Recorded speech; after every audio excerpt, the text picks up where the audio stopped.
Lietuvos moterų A lyga, 4. jos turas, kurį uždaro FK Žalgiris komanda primdama viešnias iš Gargždų. Egzistuoja prie šių komandų Žalgirių pavadinimų.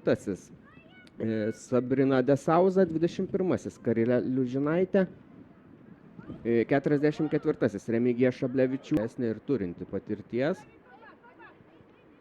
Liužinaitė. Jos geras perdavimas į kairę, gal išvysime smūgį ir taip, krenta pirmasis rungtynių įvartis. 77. numeris Rodrygės pelno šį įvartį. Jo, taip tiesiai tiesiog prarastas, bet vis dar spaudžia šeimininkės savo varžoves ir tas spaudimas pasiteisina. Perimtas kamuolys baudos aikštelėje, smūgis.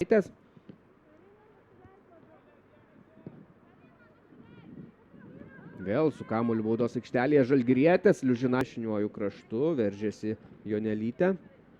Jos perdavimas į baudos aikštelę ir kamuolys nukreipiamas link vartų ir krenta įvartis. Bernotaitė, neklistų įpelnė. Štai taip, toks šiek tiek lengvas kurioziškumas. Aikštelė čia neleidžia kvėpuoti Grauslytė savo varžoviai. Smūgis iš toli. Geras perdavimas į dešinę pusę. Pamatė, jog ten yra beįbėganti komandos draugė. Smūgis.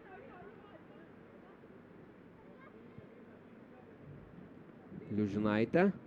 Jos smūgis iš toli. Daugiau taškų, tai irgi būtų visai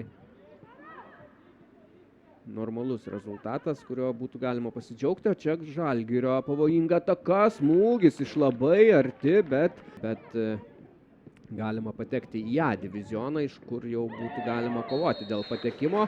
O čia 11 metrų baudinys, kurį Ne, šį kartą nepavyksta. Žaidėja nespėjo šoktelti nei vieno iš šonų ir į dešinę pusę smūgiavusi Karilė Liužinaitė pelno antrąjį savo komandos įvartį ir veda FK Žalgiris komandą į priekį.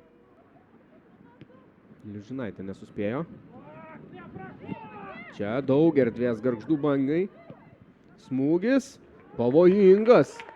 Tada tokių gal labai situaciją keičiančių ir stiprinančių keitimų netiek jau ir yra ant suolelio.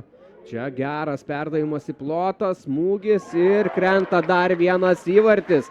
FK Žalgiris komanda veržėsi į priekį dar didesnių skirtumų. Dabar jis yra 3-1 2 įvarčių apsauga. Dvikova šiandien baigta. FK Žalgiris merginos šiandien buvo stipresnės. Jos įmušė 3 įvarčius, varžovės atsakė 1.